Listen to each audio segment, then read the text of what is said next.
ये हमारे यहाँ इबादत की खूबसूरती। और हमारे यहाँ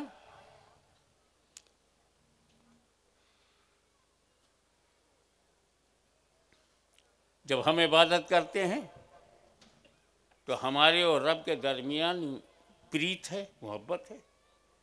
हम घंटा बजा के डिस्टर्ब नहीं करते। सुनना पड़ेगा, छेड़ा है तो सुनना पड़ेगा।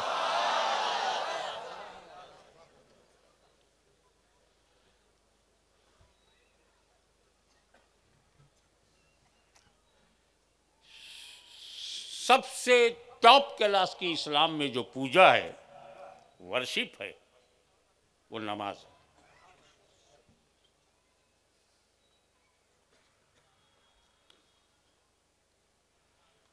अब नमाज एक इबादत है और लोग भी इबादत करते हैं, उनकी भी इबादत ध्यान में रखो।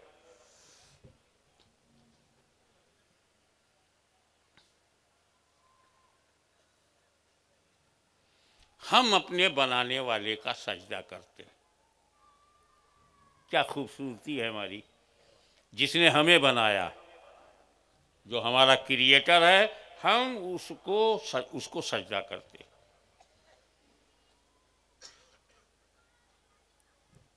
हम बने हुए को सजदा नहीं करते,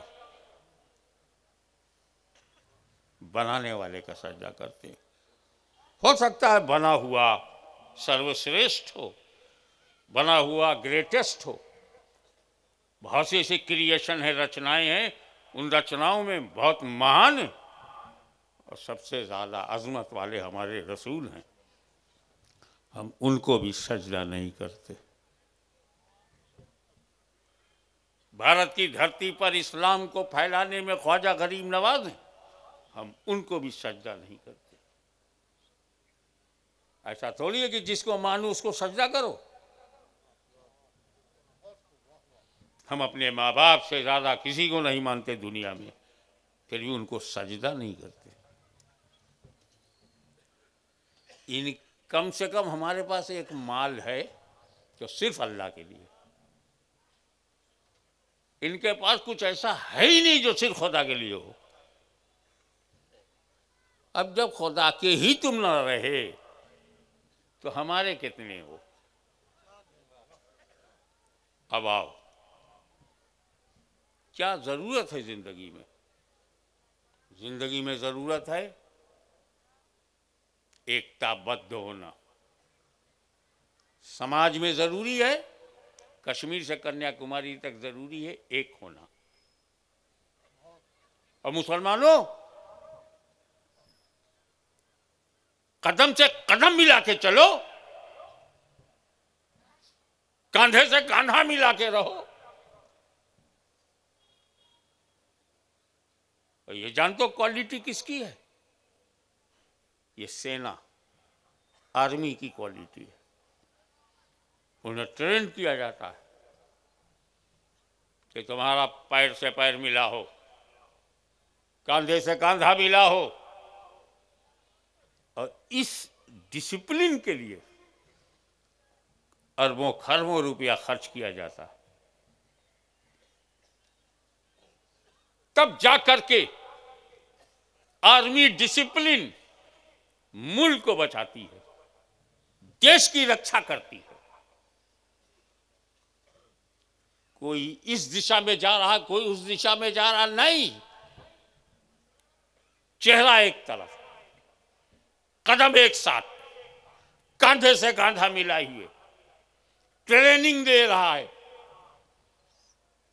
लाखों करोड़ों रुपया खर्च हो रहा है, मगर आओ अपने रसूल का शुक्रिया अदा करो। उन्होंने हमें नमाज दिया, और जब हम नमाज के लिए खड़े होते हैं तो कहा जाता है सफ़ें सीधी कर लो। पैर का अंगूठा दूसरे के बगल वाले के अंगूठे के लेवल में होवे, उसके बगल में लकीर सीधी हो, सफ़ें दुरुस्त हो, लाइनें एक हों। पैर से पैर मिला के कंधे से कंधा मिलाया, गैप नहीं होना चाहिए।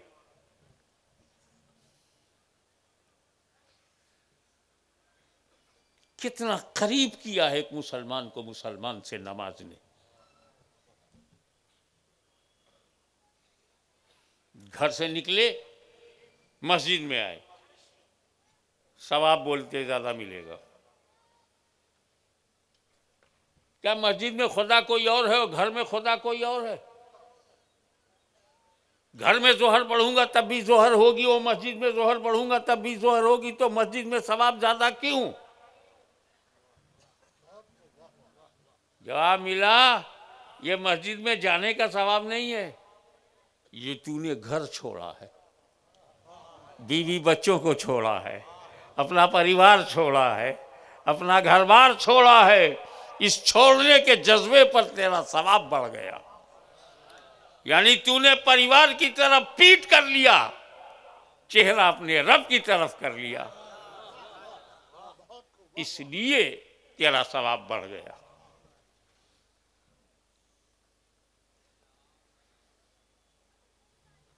एक 1000 लोग जमात में खड़े हैं, मगर अपनी मर्जी से अब नहीं रुकू करेंगे, अपनी मर्जी से सजदा नहीं करेंगे।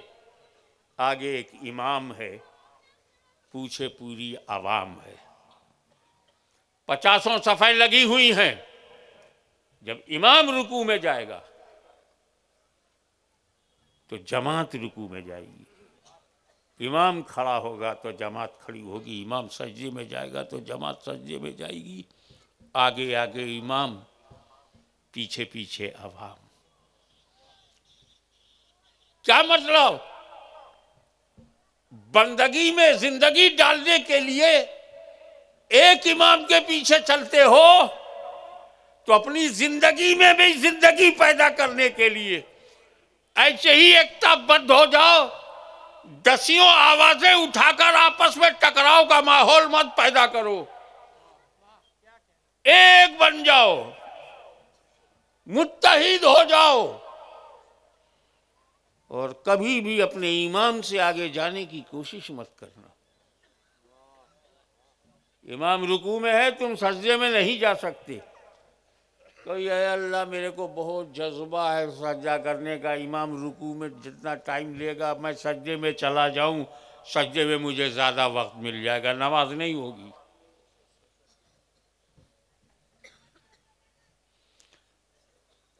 मगर आओ इस बात पर ध्यान दो कि जैसे आर्मी में वेल डिसिप्लिन्ड यूनिट में कंधे से कंधा, कदम से कदम मिला होता है, ऐसे नमाज ने हमको एक यूनिट बना दिया।